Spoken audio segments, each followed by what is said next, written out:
close. And because we're busy the rest of the day, the only time we could do something special was at 5:30 in the morning. Oh, swimming in the ocean sounds wonderful. Best way, yes. I'm missing it. We've got sort of rain with a bit of snow in between here today. Well, we swim every day, but this was a longer one, so it was nice. Great. Yeah.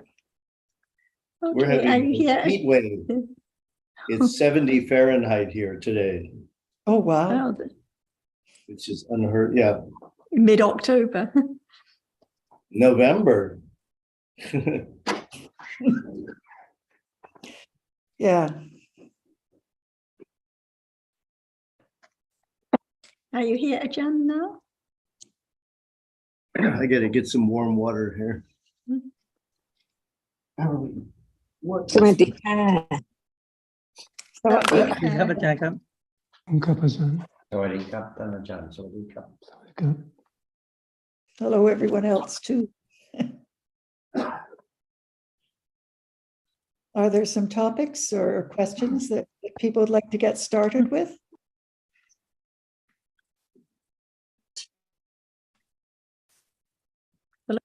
Good topic for Tom and Bev is about disease, as we were discussing in another session, that we were referring to a phrase, Jan was referring to a phrase which means that being free of disease is the highest blessing or the highest wealth. And people think of disease as COVID or having cancer or being sick, going to the hospital. But of course, the real disease, as we know, is the attachment, the aversion, the ignorance right now. So this is the disease that is the great blessing when one's free of it.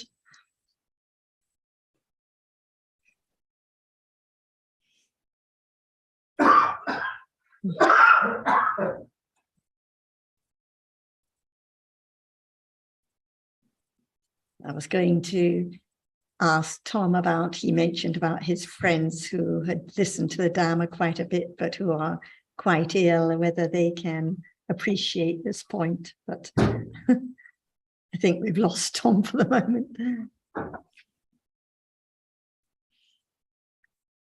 And anything more on your topic about thinking and democracy, Anne? You brought up the topic and said that it's harder to appreciate it when it's just thinking about an idea rather than thinking about what is seen or heard.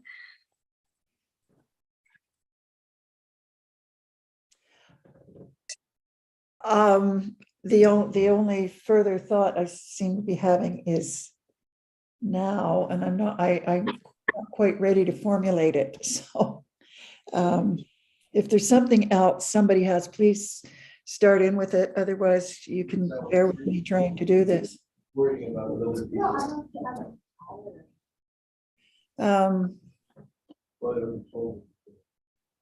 was also a topic, a good topic at the end of the discussion last week. And I think it was Sundara had made some comments, and Ajahn mentioned that if we know a lot of words, but there's no understanding of what appears now, it's just the study of words, and how the understanding, it has to be the understanding between the understanding of reality and just thinking about it and using words. And we said, I think, that we would continue further with this. So it's easy to think that when we know the terms and we know the words and we understand the Pali, that this is the study of Dhamma. But if it's not, if there's no understanding of what appears right now, it's just the study of words, like the study of any other topic. I don't know if you would like to discuss this further, Ajahn, or if anyone else has any comment.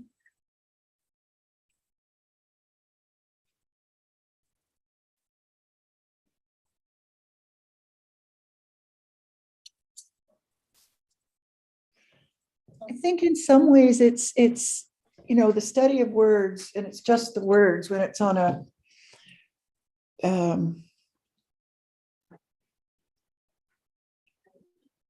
almost an academic level. I'm not, which I think is narrower than just saying thinking. It really is just that until there is an appreciation of the difference between just knowing the words and using them, even using them correctly with their correct meaning. If there's that there is actually a difference between that and understanding the realities that arise in the moment. I think that's the first big leap that one needs to make when starting to study the Dhamma. And when it's just studying the words or the terms or an academic study, it may not even be pariyatti understanding. Right. Because if it's just the study of the words, there's no understanding even at the intellectual level of what appears now. So appreciating the difference between the academic study and pariyatti understanding is, like you say, the first big leap. And then there has to be the understanding of the difference between thinking wisely about the realities and directly understanding what appears. Yes. And it's only Panya that can know by understanding what appears now.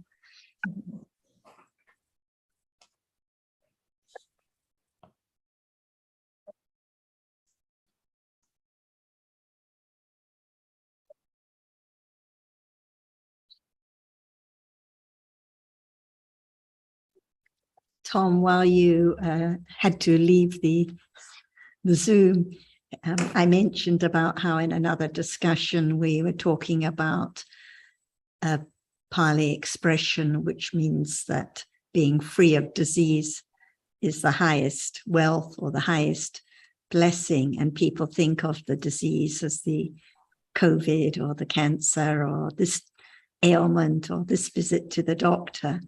But what it really means is being free of the clinging and ignorance right now. And I wondered when you mentioned about your friends who had some interest in the Dhamma, who are quite sick now, whether they can appreciate this at all.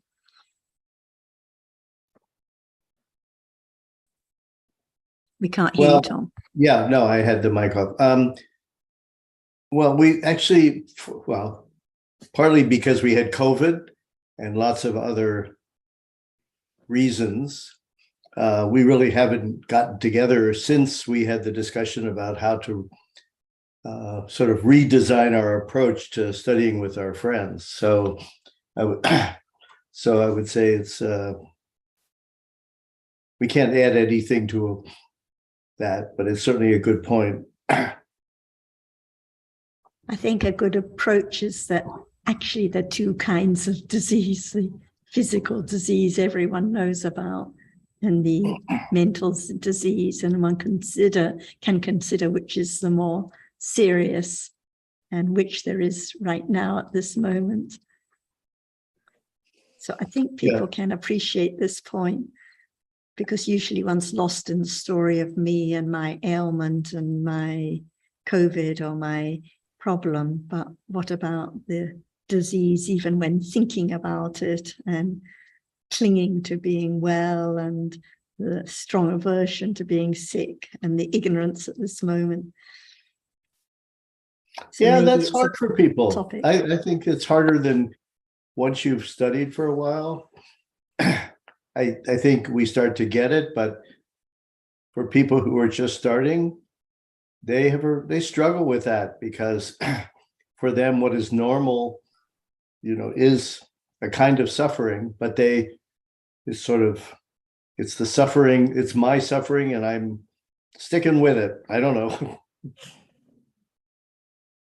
So it's sometimes hard to see the challenge of the need to develop wisdom sometimes. I think it's very difficult because, as you say, there's the story of me and my suffering, or my relations suffering, my mother, my brother, my friend, and there's so much clinging to that story about me and my friend and the disease and the suffering, and the understanding about what is real now, or the real disease now, means letting go of that clinging just a little to appreciate it. And it's not easy at all. Yeah, I think little by little it can happen, but conditioning is really powerful, really powerful. Yeah, but it's always changing, right? And one never knows when one makes some comments or says something helpful, when even if it doesn't seem to be appreciated at the time, when there may be some reflection later. Yep. And maybe just leading a life that's a good example for others.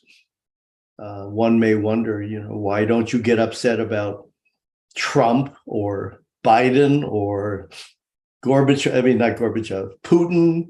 Why aren't you worried? I don't know. I follow it, but I don't let it go. I don't let it drive my world. And I think that's the result of realizing Dhamma's teaching in a low level.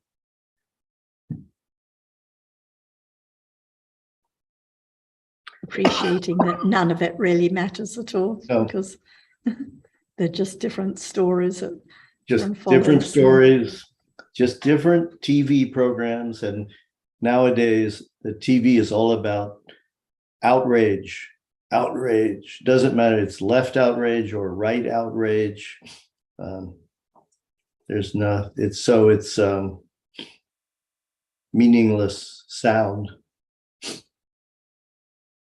And I think the little appreciation there is of the Dhamma, it helps one to be a more understanding person, to understand, well, people have different accumulations, different interests, different viewpoints, and different ways of thinking. And that's how it is by conditions.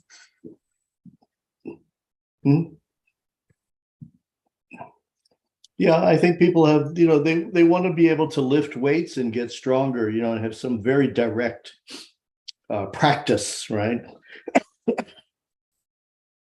And so in some ways,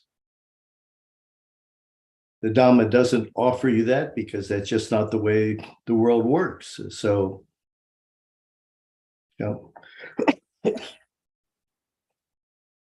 I think that's why, they equate meditating to lifting weights, right?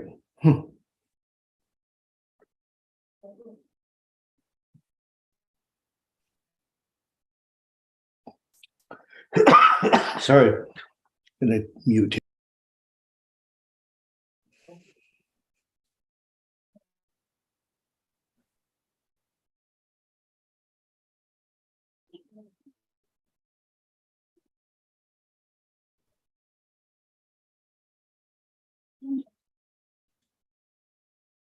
Tadao or Alberto, Azita, you have anything you'd like to bring up today? Azita does. Go ahead, Azita. Good morning, everybody. Sawadika Tanachan.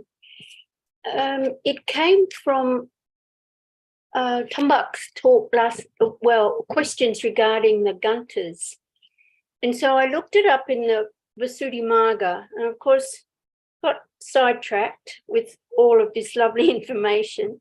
But I found just near where it was talking about the Guntas, there's the worldly stage, which are 8, namely gain, loss, fame, disgrace, pleasure, pain, blame, and praise. And I hadn't thought very much about that. I just thought, yeah, they're those things. I believe that they're, that they're there. But in the Visuddhimagga,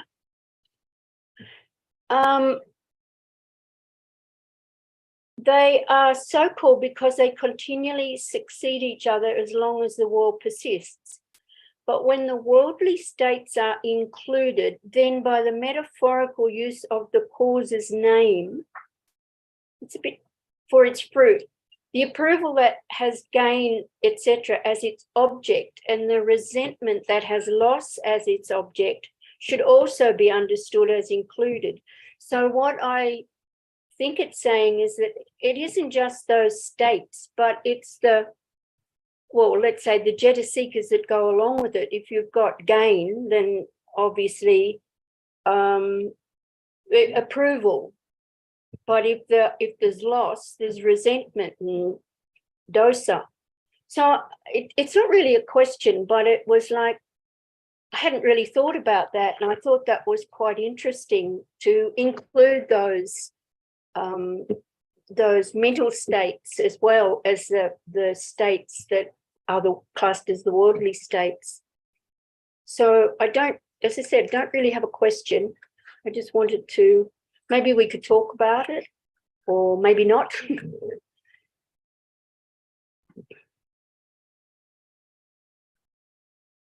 Just a quick comment from me on that is that the worldly conditions, as I understand it, are not actually states. They Okay, are concepts. concepts, yeah. It's So just that what the text is doing is relating specific states to the concept. oh, that's okay. And those states are the jeta seekers that I mentioned, like, Yes. okay. And it's generalizing, of course, because not Very every much so, gain yeah. is accompanied by, is necessarily accompanied by attachment. Not every loss is necessarily accompanied by dosa. Yeah, yeah. Okay, yes, that makes sense. Okay. It was just that the fact that they put those two together that I found interesting for myself. Mm.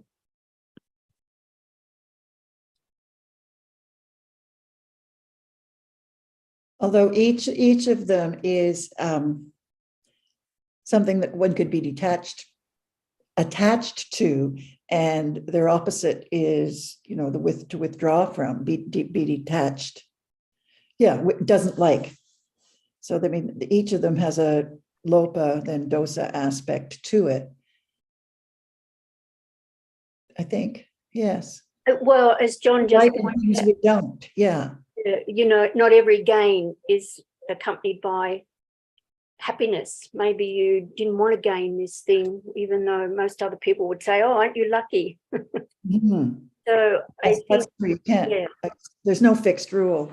right, yeah, yeah. When you said every gain, I thought, right, it would include gains of weight.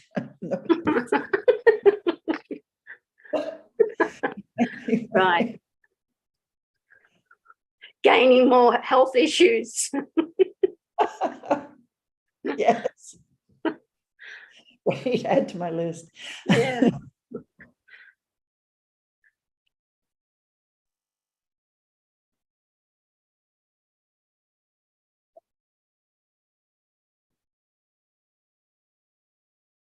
So Jonathan, do you see the states that they might be related to? I guess they really can't be defined either, but Well, everything comes down to mental states in the end, doesn't it? yes, yeah, One yeah, kind or another, because it's the present moment. right, Everything can be related, should I say, to the present moment, and therefore to specific, or yeah, jitta and jeta seekers. yes, yeah, And that is how the gain is experienced or known yes, by yeah, the jitta of the moment. yes, that's a good way of putting it. So when one hears good news, for example, there's generally attachment. Mm, And when one hears bad news, dosa. mm.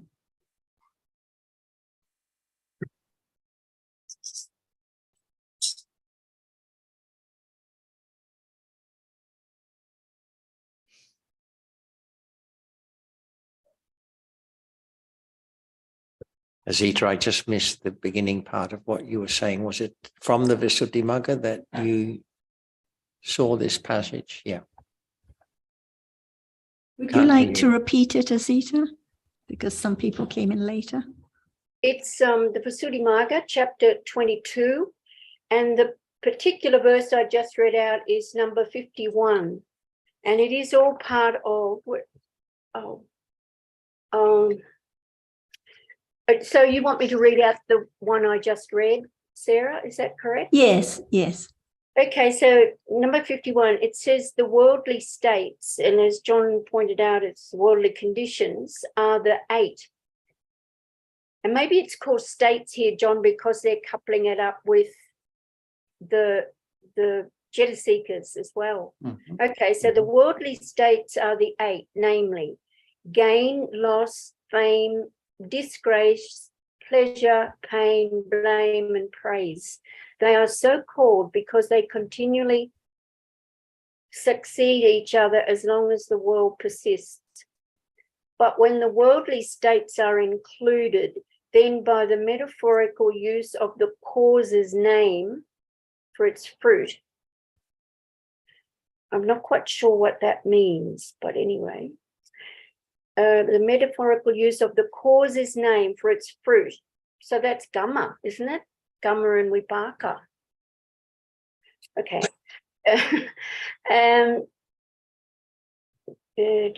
The approval that has the gain, etc., as its object, and the resentment that has the loss, etc., as its object, should also be understood as included. And it was that last sentence really that was a bit more enlightening for me, that it did include the Jeta seekers involved. Well, I think this is the point, because when we're discussing the worldly conditions, it is the susceptibility to those conditions that is the point. Like, no matter whether one is enlightened or a layperson, no matter whether they're defilements or not, there are always going to be the gain and loss and the praise and blame and so on. But what about the susceptibility to it? What about the approval or the attachment to the praise and the gain? And what about the resentment to the loss and the blame now? So it's the susceptibility to the worldly conditions that is the issue, the real issue, because without any understanding, we're so susceptible to it. Like Tom said at the beginning, so influenced by the result of the election or this or that, and everything is so precious and important. But with more understanding, there's more appreciation, that is just moments of pleasant feeling and unpleasant feeling, desirable visible object, undesirable visible object seen just for a moment and then gone, pleasant sound, unpleasant sound, and then gone. So less susceptibility to the worldly conditions. So the problems in life are not the praise and the blame and the gain and loss, but the susceptibility to them, the approval, the resentment, the ignorance on account of these conditions. Yeah, thank you. There's always going to be good health and bad health. There's always going to be things going in one way that and not the other way. There's always going to be praise and blame. But what about the cheetah now at those times? What about the cheetah when one has COVID? What about the cheetah when one wins the lottery? It's the state of the cheetah now that matters. This is where the real disease is. The susceptibility to all these different factors.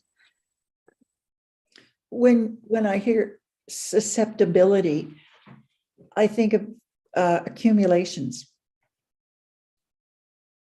If there's a large, sufficient panya, then the susceptibility to some of this could be less susceptibility.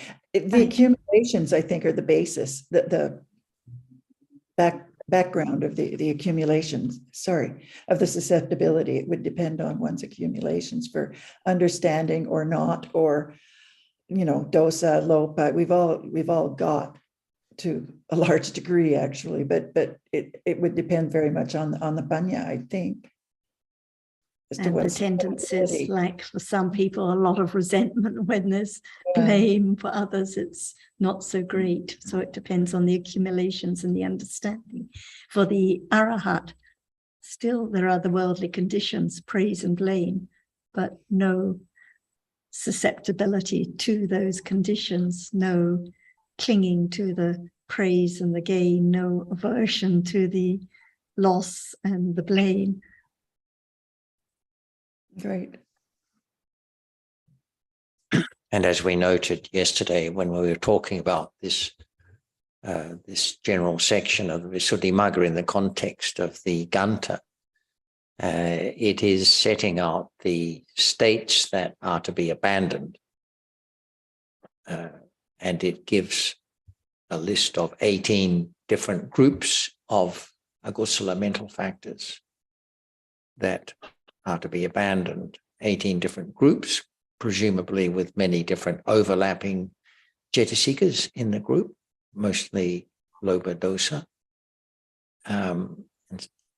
And so when it comes to the worldly states, such as gain and loss, that is not a mental factor, is it? These are a result of past deeds.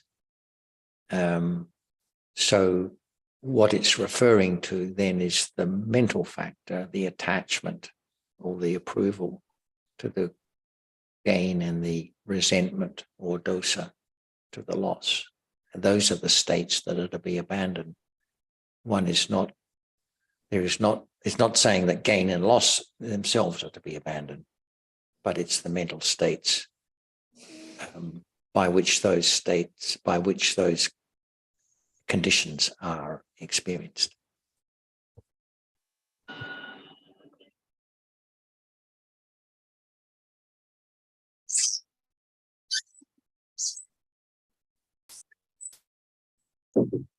It's quite a good chapter. Well, I always find good things in the Visuddhimagga, but this one is really, it's really in depth, because what you've just talked about, that's because I only got through those 18 barely this morning, and I haven't got to any more of it. But yes, for example, in the case of the defilements,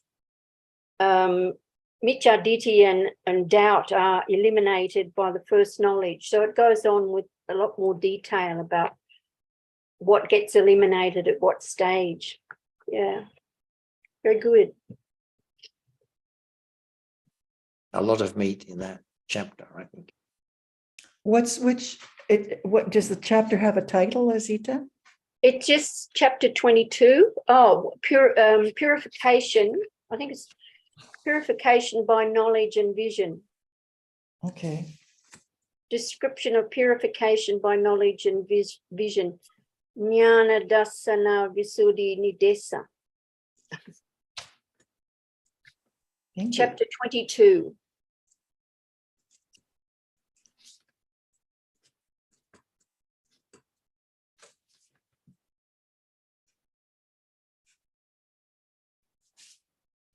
Okay, thank you.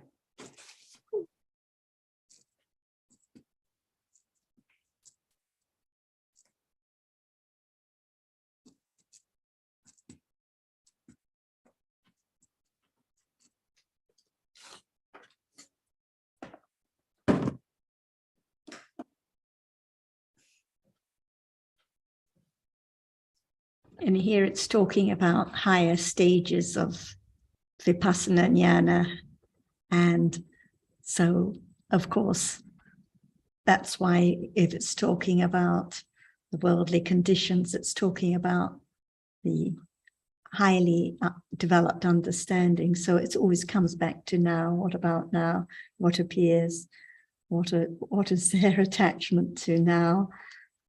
When there's gain or loss now, what about the chitta at this moment, and how the understanding has to develop of what appears until it develops to be such stages of insight.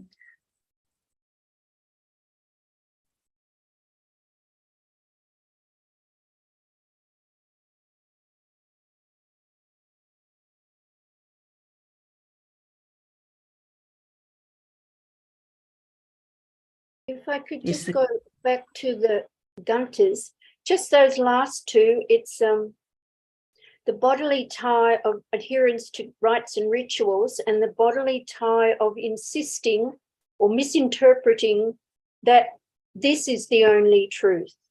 So, there obviously is a difference between those two, but I would have thought if there's adherence to rites and rituals, then there would be wrong view, but maybe not.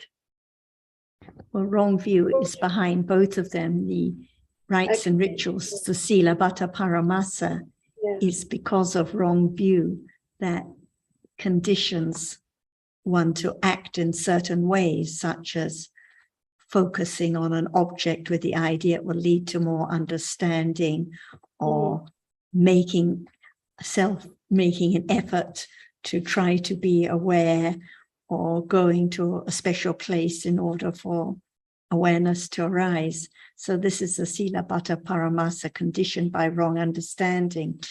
And the last one is emphasizing the strong clinging to one's own idea, taking that idea to be the truth, the fixed view, the dogmatic that this is the right way, when actually it's wrong, when one is strongly of the belief that one's wrong view is the right view. So they're both relating to wrong view. So those views, they're set out quite in detail in the Brahmajala Sutta. And all those views in the Brahmajala Sutta that we read about, even so many of them relating to jhana, even the strong idea that this is enlightenment and this is the highest kusala. So any wrong view related to not understanding realities as they are, and they all revolve around Sakaya Ditti, the wrong idea of self. If there was no wrong idea of self, there wouldn't be all these other wrong views. So that's why the understanding of dhammas as anatta from the beginning, no self, no thing there at this very moment, is really important, because otherwise it's always the wrong path that is followed. And that's why, as it says in the commentaries, even the development of samatha to jhana is the wrong path in the sense that it's not the understanding of reality now as anatta.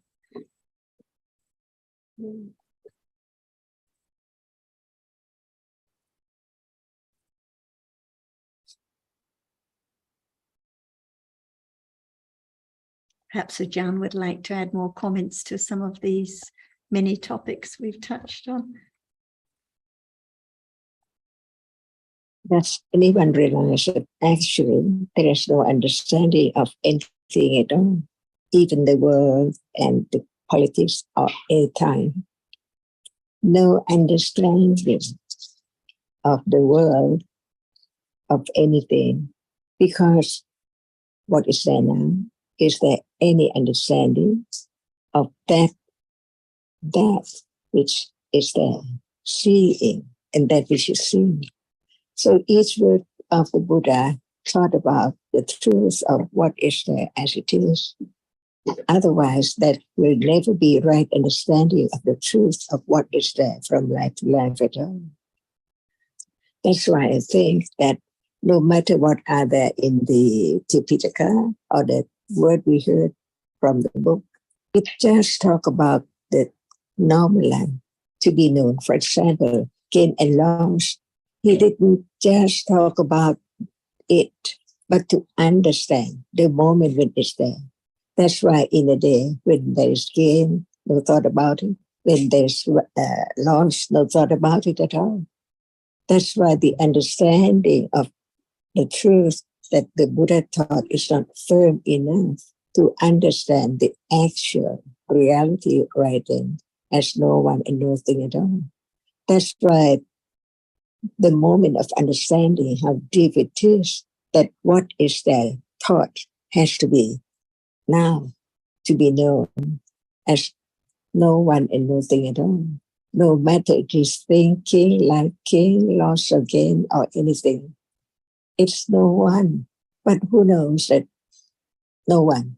It's me all the time, or someone all the time, or something all the time.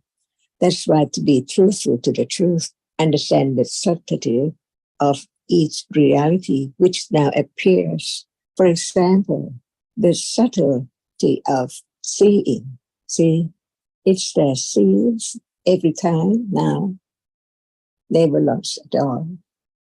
They must be seeing and seeing again and again, even it's not the same one, but there are conditions for whatever arises in a day. Even thinking, after seeing, hearing, and thinking and liking, on and on, gain or loss are there in life to be known at the moment when it's there. Otherwise, we understand what is meant by loss and gain, and the world is said. But what about right now? Is there any understanding of the truth of that which is there? If there is no understanding of the truth of what is there now, how can there be the understanding of anything in the future or from now on? That's why it has to be right now, listen and understanding that it is just about what is there to be known. For example, gain without the eyes, ears, nose, tongue, and thought, thinking about it, can they be gain or loss? So the source of everything in life is that which arises and falls away. No one can make it arise. But how come it to be this moment without understanding a little more and a little more about the reality which is different from moment to moment and conditions for its arising? It's impossible to understand reality, but it can be just remembering the word and the meaning only. But at any time, no matter it's gain or loss, it can be known what is there. Is it gain, seeing, hearing, smelling, tasting, touching? So it's only thinking about what is there as something, someone, some situation, on and on and on. That's why beginning to understand the truth that is so very subtle and it's there from birth to death of just only one life, on and on, endlessly. When there's no understanding of the cause of the reality which conditioned it to arise, it's impossible to let go. That's why now, when there's no understanding, what is there does not appear as it is at all. It appears by limited to be something all the time. That's why in order to understand it in truth, there is no one at all. What are there at different levels, different combination, different complex at a time, from moment to moment, to be gain or loss or politics and so on. That's why it cannot be known while one is sick and try to help the sick person to understand the truth. It's impossible. But the way one treats the person can condition moment of thinking how nice and how calm to be such manners or such the way one treat that person and so on. So it's more than just trying to help the other, but to follow his accumulation to not make him feel bad or something like that. Much more, that's the way to show up what is there accumulated in one's accumulation. To be known by ways of kindness and friendliness and so on. If one tries to help them to understand the truth. It's impossible for the person who has no thought about it at all. What about this, not self, and so on? How can he get it? Impossible. That's why not just a moment of being sick or any moment. It depends on the other's accumulation to be ready to hear the truth or no interest at all. Otherwise, it's just like not helping him, but harm him by at that moment he doesn't feel good at all about it and so on. So I think that Dhamma is not for everyone. It's so very deep, and it is the moment of letting go, ignorance, clinging, and all other akusala. But when people learn to understand the truth, he understands just the word, not understanding that it's now. What is that? It's now. It just talk about the truth of what is there to be known. Otherwise, it cannot be known at all. That's why just live, and the best moment is moment of having heard about the truth and consider carefully, wisely to understand whether it's true or not for everyone. No one at all. See, even this moment, beginning to learn to have firm confidence of the truth, to let go, the clinging to the self and our other akusala.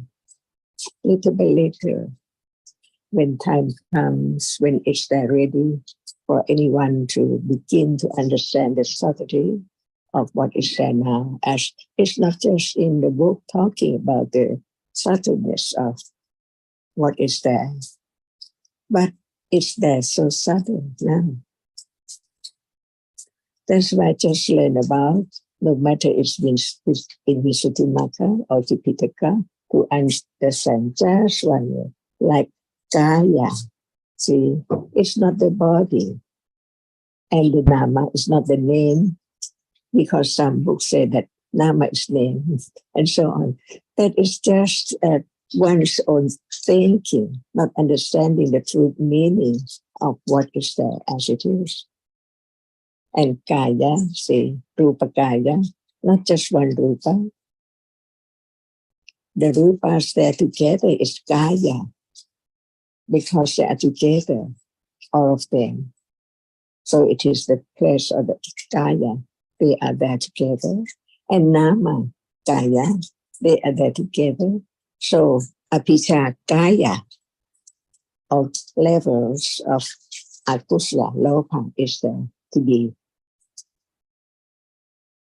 apicca, only attachment, because it talk about apicca, not piyapata.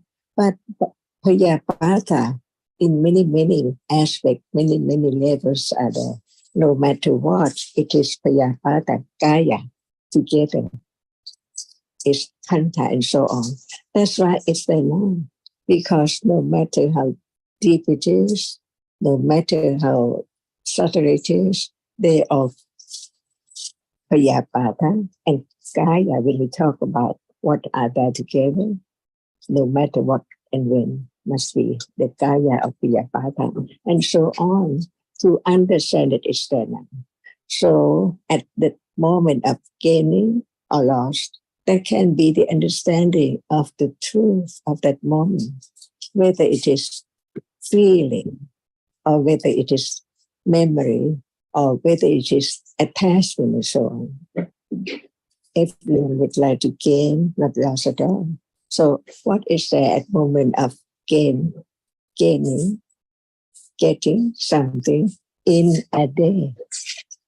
We might not use the term labha or whatever is there, but the characteristic is that it's beyond any word at all, because different levels, different combination, different levels of all Cetasikas are there together. That's why, how can it be known? Because even the characteristic which now appears, experiencing an object, is not known yet. And the moment when it's gained, attachment is there. It's not known yet as not self. It's just a reality which experiences in different manners, different characteristics, which is not the same as Chitta. That's why all Dhammas are there from moment to moment, eons and eons ago, and eons ahead. Without right understanding, who can stop the arising? Because there are conditions for whatever arises all the time, from moment to moment. Even right now, it's not known, but it has to be known because we read from the book about it. What is it? Touching. It's not hard, but it experiences that which is there, arising and falling away so very rapidly, unknown. That's why, is it true from the very beginning to have confidence of the truth that is there now, arising and falling away no matter what, whether that is seen or that which seen, or what is that life or this life, not permanent at all. And is there any understanding of the danger of the disease of ignorance and all kinds of unwholesomeness? It's there, nobody knows. Just enjoy, like it, game, and sorry when it's not like that. But the moment of understanding is there, and right understanding does not hurt at all. So, does anyone begin to see the danger of ignorance and attachment and what is there arising and falling away in order to let go? The clinging to such wrong understanding to take it for something all the time. And I is there as Ashva, Tidasava. This moment of seeing is there as the same 3 moments. Who knows? So very sure. That's why I just understand the truth that it takes quite a long time to have confidence of the truth, to condition higher states of understanding directly, not just talk about it right now. It's directly aware of a reality by conditions and expectedly. So who knows what would be the object of awareness? Impossible. That's the understanding of anatta. Letting go the idea of atta from what is there from moment to moment in life to destroy or eradicate the accumulation of akusala, wrong understanding, ignorance, or accumulated from eons and eons ago. So it takes quite a long time, and that's the way to let go. Otherwise, it's I who develops it, who learn about it, understanding it.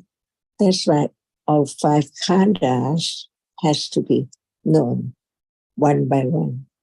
As feeling is there now. Is it known? Vijnana, that which experiences the object, is it known? Memory right now, is it known? It has to be known. Otherwise, there must be the idea of self left at moment of no understanding of the truth in life. In order to eradicate wrong understanding together with avijja or ignorance which condition it, it has to be no doubt at all about what is there.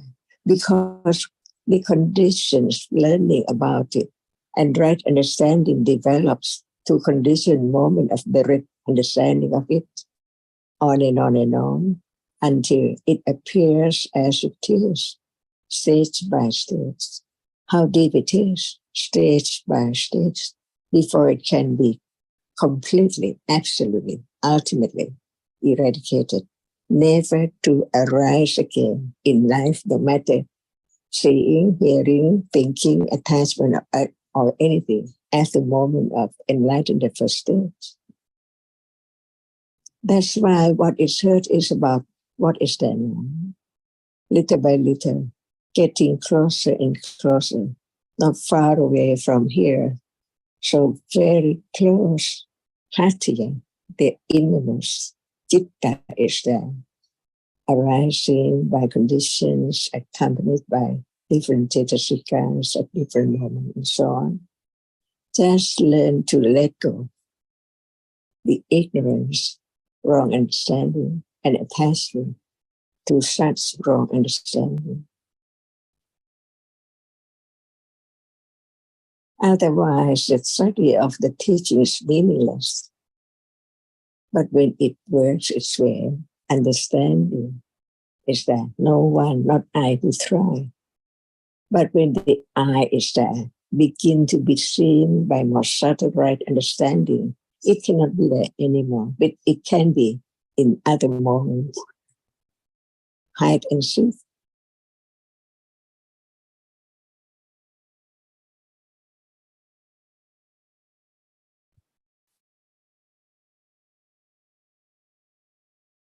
And this is now. What is there? To be truthful, is it known yet? Is it thought about? At moment when we do not talk about it, moment of attachment in a day, to be known, but no understanding because ignorance is there, not enough conditions. That's why khanti and patience has to develop on and on and on and on and on to understand the truth that can be understood because it's right there now. But depending on conditions, whether it can condition a moment of being aware to realize the truth, beginning to learn the characteristic which does not appear when there's no understanding as it is.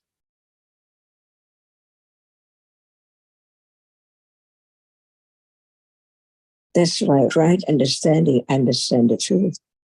The moment, whether it's what? Truthful to the truth. How much understanding of what we are talking about, which is there anytime and now or then.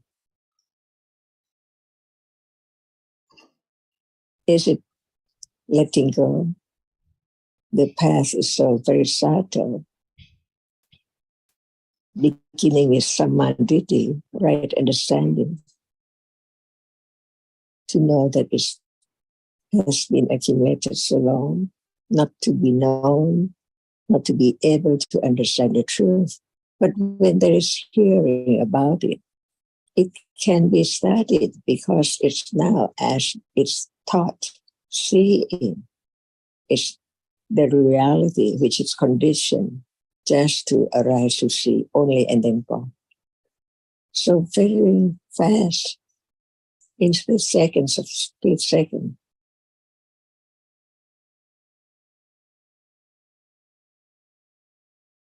And the understanding of this is the path, the fourth path of the Four Noble Paths, Four Noble Truths.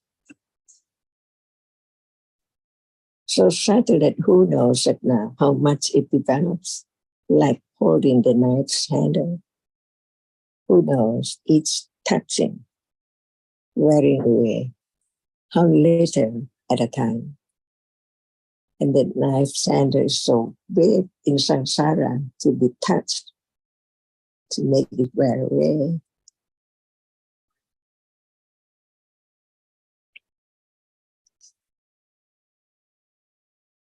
So whatever we talk about, concern about the truth of this moment, that can be known. No matter it's talk about kaya khanda or khanda, kaya khanda.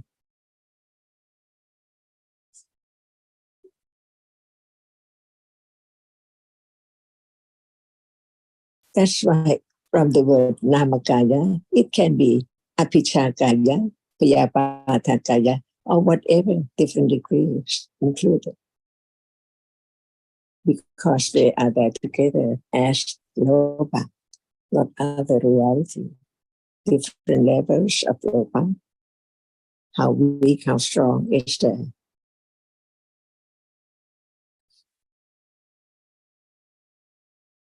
For example, lopa with wrong understanding, see, is there now or not? The book told about it, but to be understood that actually it's not anyone, but it's the understanding of the truth beginning to develop, to understand what is there, stage by stage.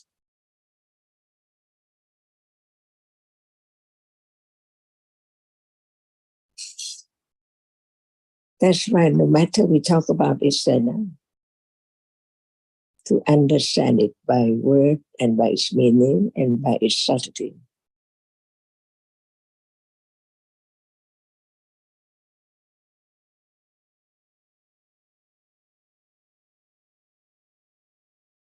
Just to give a very brief summary for those who are not familiar with the Pali terms. So Azita brought up the topic, which we discussed in another discussion yesterday, about the gantas, the 4 gantas. These are ties or bonds.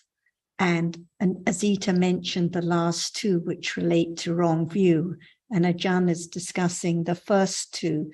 One is abhija, which is mentioned several times. And this refers to different degrees of lobha or attachment. And the second one is vyapada, which she mentioned, which is dosa, different levels of aversion. And they are called kaya ganta, ties. And as she stressed, the kaya, people think of kaya as bodily, but there are namakayas referring to chaitasikas that arise together, body of chaitasikas, and rupakaya referring to rupas that arise together. So here, when it's talking about abhija kaya ganta, it's referring to the attachment, the tie of attachment to different kinds of attachment, and vyapada kaya ganta to different kinds of aversion.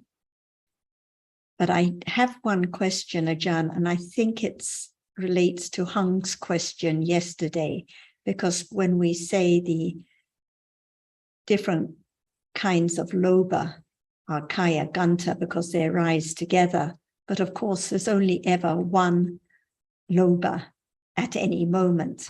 So there are never different kinds or different levels arising together. So when it's said that kaya refers to arising together, it's easy to understand when we're talking about different chaitasikas arising together as kaya, nama kaya.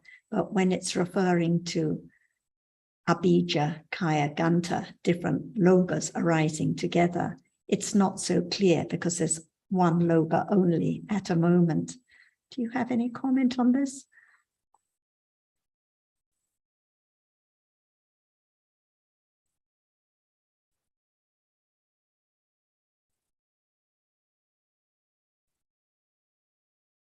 Are you speaking, Ajahn? We can't hear you. I forgot to turn on the mic. It does not arise together with other, because when we talk about a picture, we just talk about one reality. It arises just one at a time. But no matter it arises in what degree, strong or very weak, level of Sotapanna or Sakatagami or Anagami, it's there as Apichakaya, the group, not together, but one at a time, anytime. It's included in that tie to be practical. That's why Namakaya does not mention, it doesn't specify any particular Nama or Namas, any kind of Nama. But when it's just Apicca Kaya, it's just the group, not all together, but no matter at this time or any time, different levels, it's included as the tie which by the Dhamma and ignorance to be something all the time that has to be let go. No matter it's the Kapicca of Sotapanna or Sakatagami or Anagami. It's tie at that moment when it arises.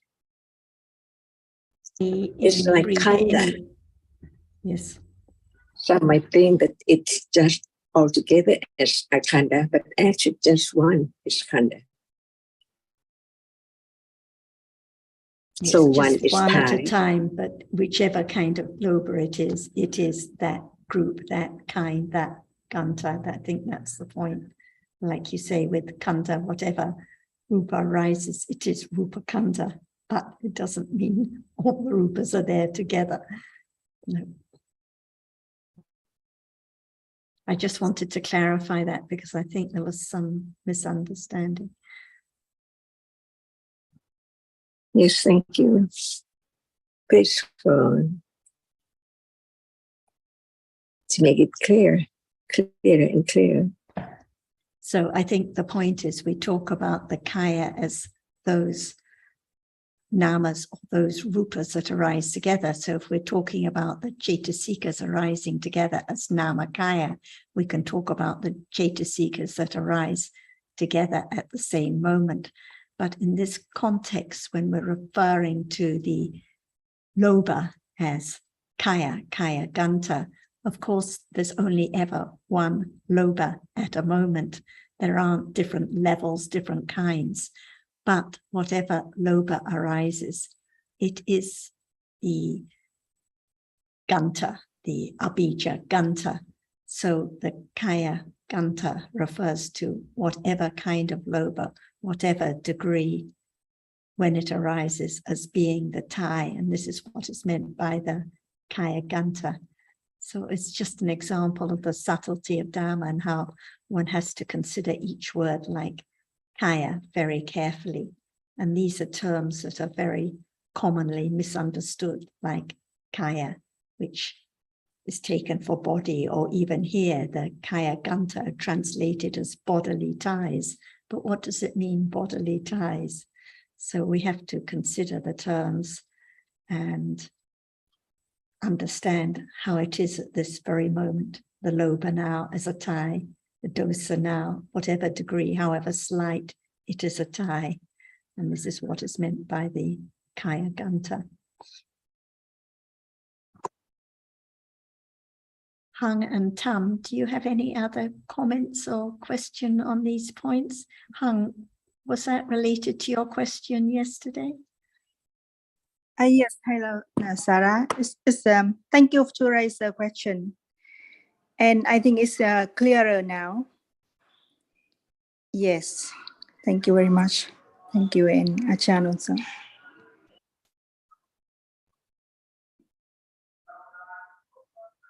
Is it there now? See?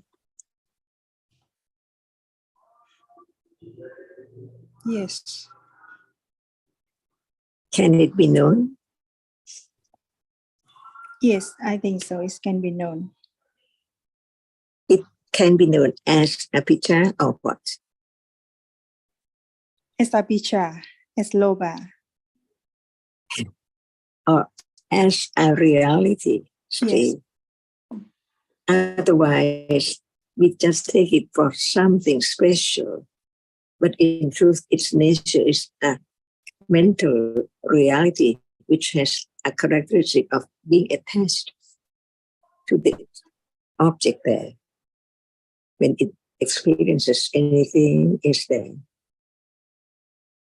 As kanda, to be known, just to be known the moment when it's there, but not what we pray and so on, because no word at all when it's there, beyond any word to explain. Just a moment in samsara, never arise again. No matter what level of akusala, apicca, or vayapata.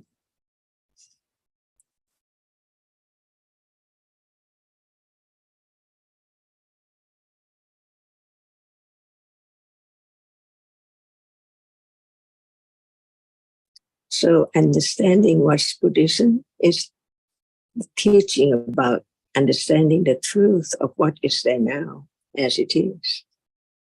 Otherwise, no understanding of anything at all in life and in samsara.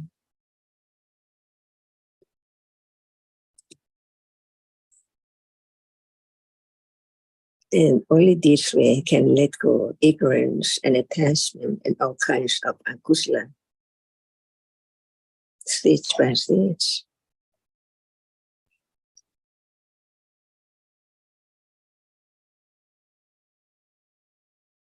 And Panya understands exactly what is there, whether it is direct understanding with direct awareness, or just talk about seeing and not directly understand seeing right then yet.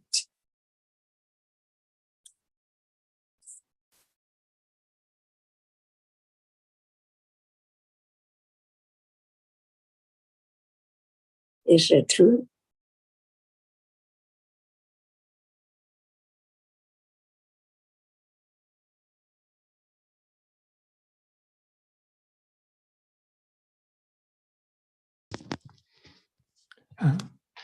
Ajahn, when talking about seeing and not understanding seeing, and that wouldn't that be the last Kayaganta, like idam eva sacham, or like this is the truth, the only truth?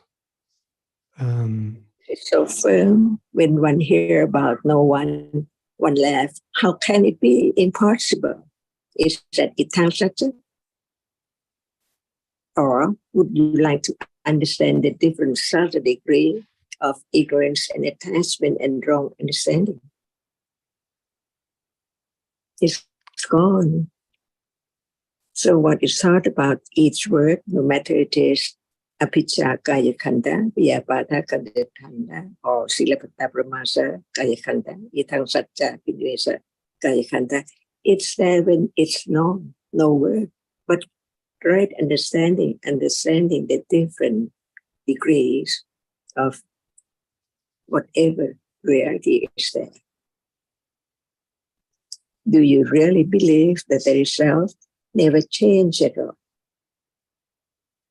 Or its own, your own understanding, not the other at all? No word about my teacher say like this person say like that, the Buddha says like this, and so on.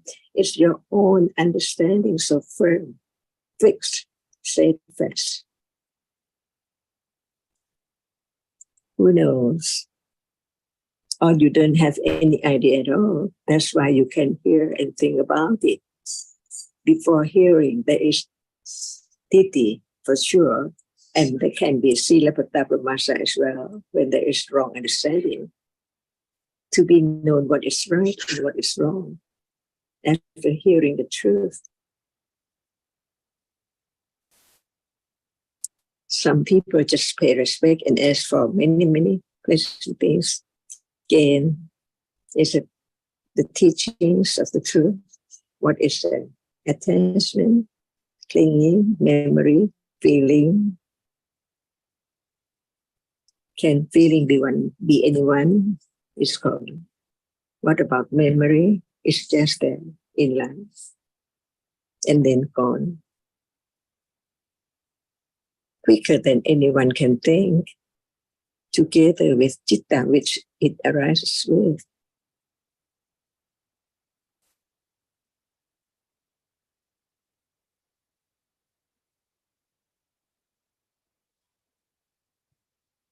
So is it in the book, the Tipitaka? Nama and Rupa arises and falls away, but the Nama arises and falls away faster than Rupa and so on.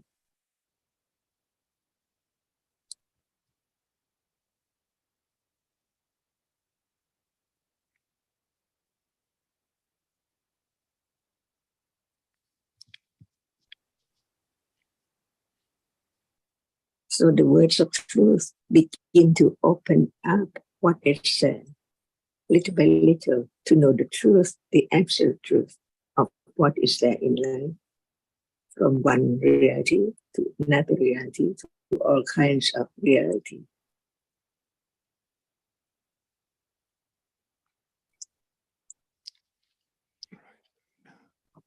That's because the truth is not just the word, it's Speak up, the Alberto. understanding. Bit Yeah, louder. about the truth, it must be more than just understanding the words. It must be understanding the reality, not just the words.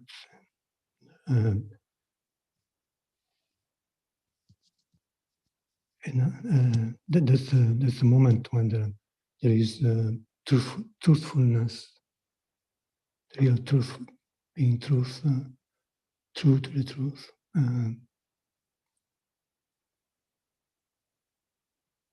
That must be much more than what just the meaning of the words that we hear and we say and we understand too, but maybe not enough understanding to see the truth of it.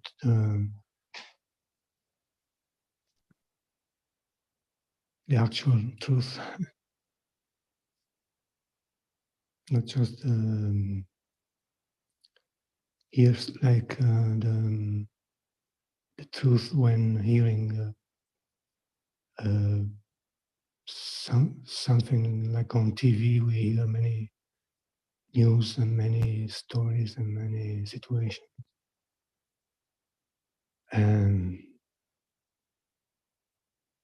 but not a single truth.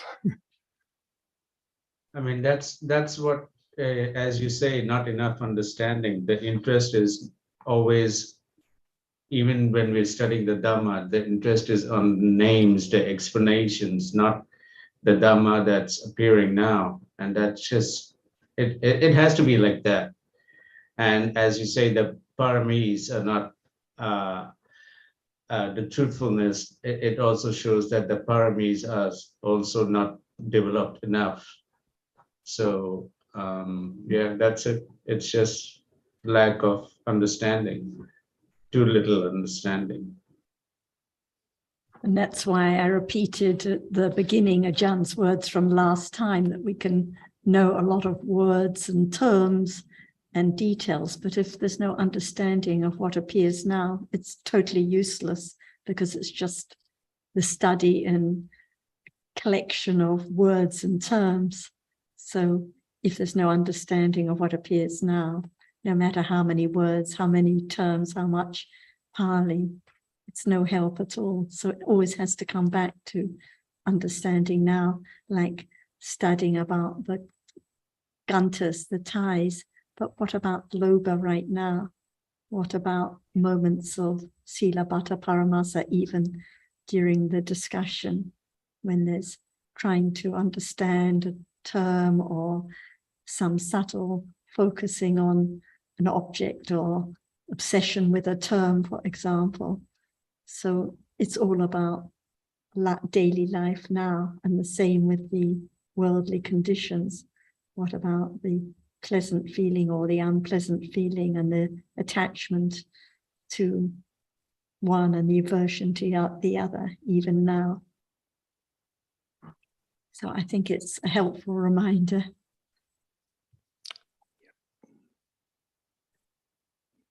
Otherwise, it can become another academic study, not even the pariyatti understanding. And that is the path leading to enlighten the truth of this moment, as it said, as it is.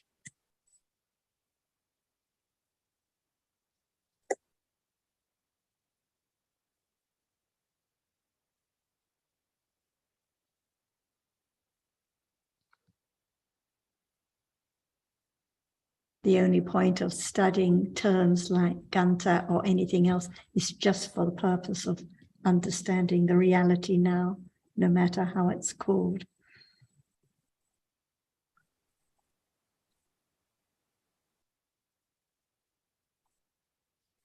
I think you've said what I was thinking, that the word, well, I speak for myself, but the words, the more I learn, does help with understanding. And yet I know that, you know, trying to gather a whole book of words is probably useless.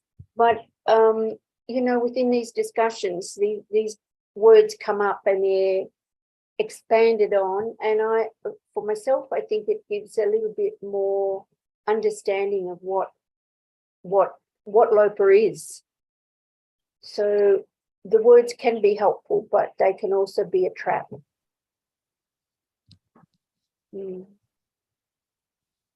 mean, they must be helpful. Otherwise, we'd go to meditation centers and try to catch the moment. I mean, Yes, Sukin, I guess so.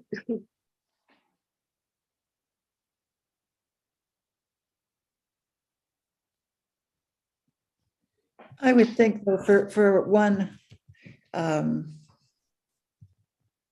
who hasn't heard the Dhamma or doesn't know much about it, without some of these words, they don't have to be the Pali words, without some of these, you know, what we use in terms instead of the Pali words, without them as something as an initial start, there wouldn't be the understanding, unless of course there'd been many past lives of it, and it wouldn't take many words to prompt it again. But I don't know how in this time we can't do it without the words. We just can't.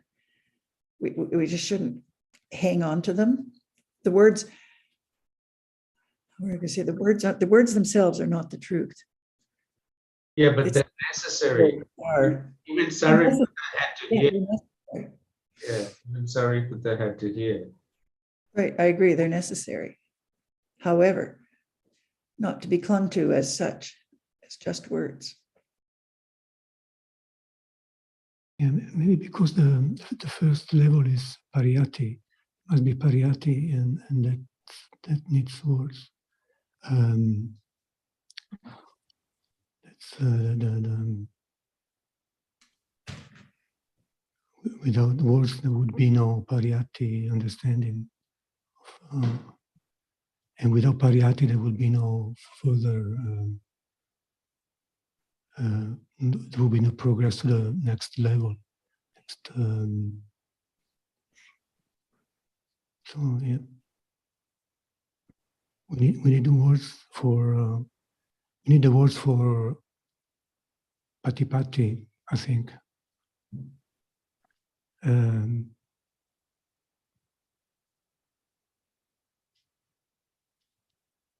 we need patipati for pativeda.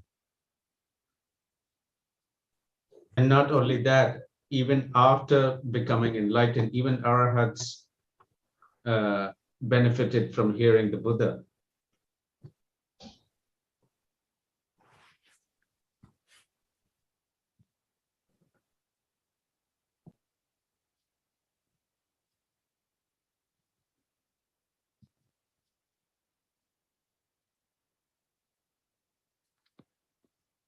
I'm just curious, Sukin, why do you say they benefit from hearing the Buddha?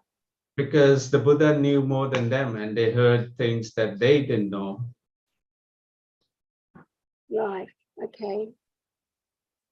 I mean, they didn't know, or they didn't know directly? They didn't know, because the Buddha no one's knowledge compares with the Buddha's. Yeah, that's true. Yeah.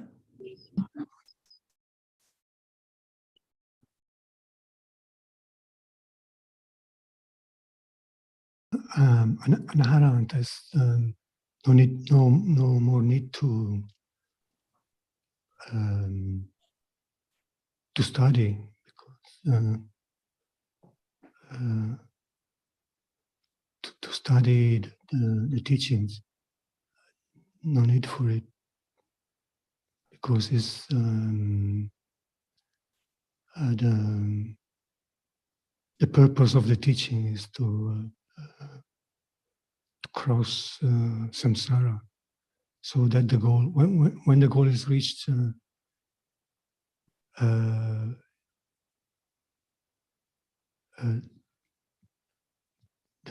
don't need the raft anymore.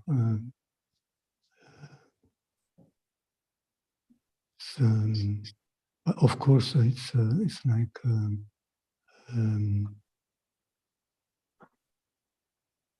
having acquired all the understanding and helping others to understand more themselves. That I'm not sure, just speculating about situations which are highly unlikely. Yes, Alberto, it's a bit hard to speculate about an arahat and why an arahat would continue listening to the Buddha. So, yeah, it's a bit of guesswork. Yeah. I mean, it's different. No work to be done. I mean, the work is done. But like us, we value hearing, we value understanding. So they too, more than us, value understanding. So hearing and more understanding. Yeah, right. That's a good point. Yeah, there are different aspects of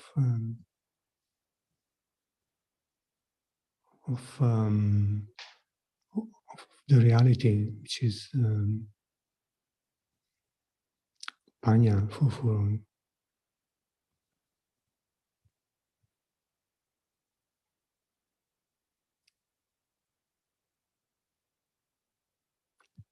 yeah.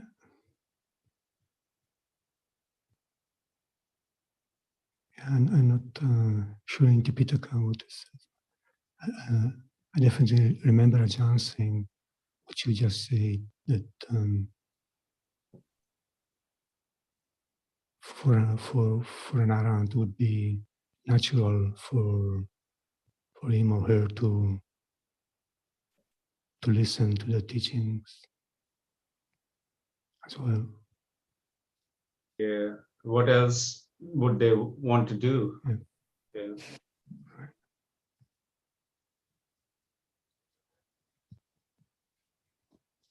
Good question to ask. Ask them. Good question to ask.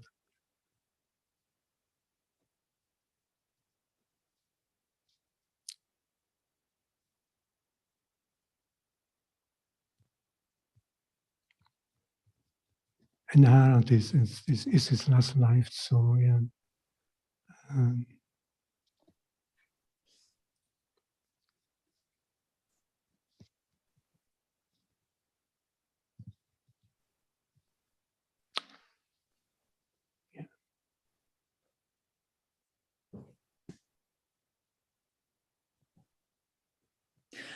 I find myself wondering what the chanda of an arahat would be interested in.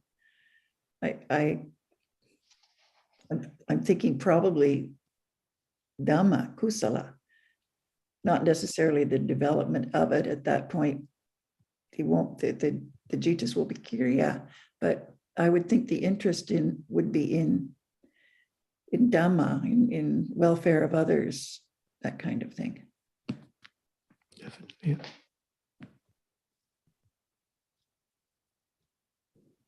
To give back something that he had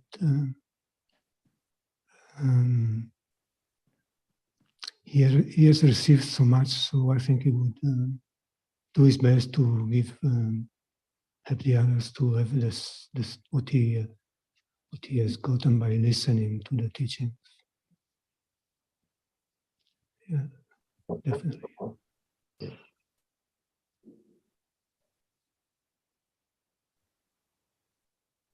We haven't got much time left, but just a little comment from yesterday morning.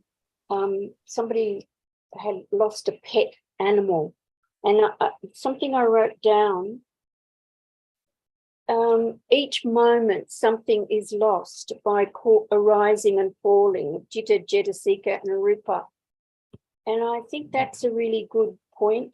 Maybe we can talk about it next time, but you know, just sometimes when I am thinking about arising and falling, this moment, it's always, I don't know what the feeling, but it's always a feeling of, we talked about this last week, I think, of joy, but kind of a relief. Well, it's even bad feeling. Well, it's just bad feeling. It's gone, you know. So, yes. And then another one I wrote: if the Buddha didn't teach, how would there be any knowing about any of these realities? So, no time for discussion on any of those, as it's nearly time.